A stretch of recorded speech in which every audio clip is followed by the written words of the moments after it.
create 800. Question number 11, Right Honourable Winston Peters.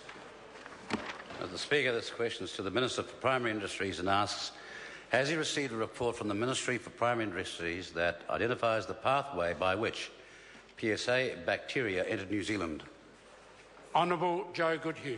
On behalf of the Minister for Primary Industries, Mr Speaker, my predecessor, the Right Honourable David Carter, received a briefing from the Ministry for Primary Industries on the possible pathways by which PSA could have entered New Zealand. The report does not identify a single likely pathway, but does identify pollen and people movements as the most likely pathways. This report is available on the Ministry for Primary Industries website. Supplementary question, Right Honourable Winston Peters. Has he received any advice about a shipment of anthers from Shaanxi Province in China to Kiwi Pollen Limited in June 2009? And if so, what was the advice? Honourable Joe Goodhue. Mr Speaker, on behalf of the Minister for Primary Industries, I have not been given any advice. That the Minister is aware of that. Right Honourable Winston Peters, supplementary question. What assurances can he give the public that the Ministry of Primary Industries and its predecessor, the Ministry of Agriculture and Fisheries, have been totally objective and rigorous in investigating the biosecurity breach by which PSA bacteria entered New Zealand and devastated the New Zealand kiwi fruit industry? Mr Speaker, Honourable Joe Goodhue. on behalf of the Minister for Primary Industries, since the incursion that brought PSA to New Zealand, there have been a number of reports. The first report was a business-as-usual report in which the pathway tracing report looked at what could possibly have been the ways in which PSA came to New Zealand. The second report was commissioned by the Director-General Wayne McNee, an independent report called the Sapere report.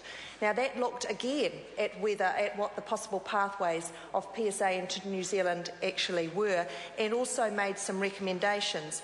I'm aware that there is one other report, again an independent report from a gentleman down in Dunedin, which has made a suggestion about where in fact the origin of PSA has come from, but I can assure the member that the recommendations are being looked at by MPI and that we take this matter very seriously indeed.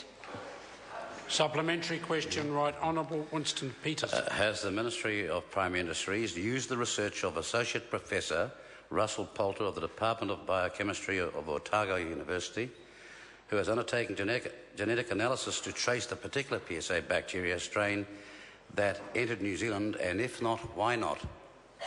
Mr Speaker. Honourable Joe Goodhue. On behalf of the Minister for Primary Industries, the Minister is aware of the report. The Minister is aware that this report suggests PSA has arrived in New Zealand from China rather than Italy.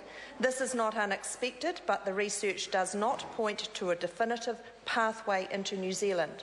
The Ministry for Primary Industries will continue to look at any new evidence which might suggest pathways and might suggest ways in which we can improve the biosecurity in New Zealand to prevent things like PSA coming into New Zealand again and affecting the industry as this has done. Supplementary question, Right Honourable Winston Peters. What assurances can he give the public that the investigation into the biosecurity breach by which PSA bacteria entered New Zealand has not been constrained or limited in order to avoid opening up the Ministry of Primary Industries and its predecessor, the Ministry of Agriculture, to legal action on the grounds of negligence and a failure to exercise a proper duty of care?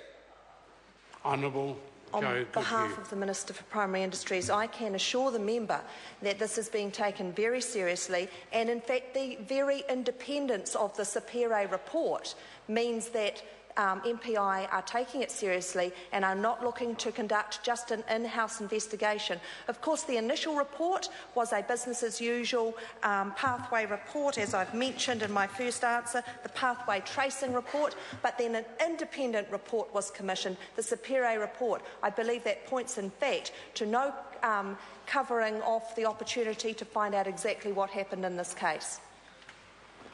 Question number 12, Holly Walker. Thank you, Mr Speaker. To the Minister of Housing, is the government on track to build the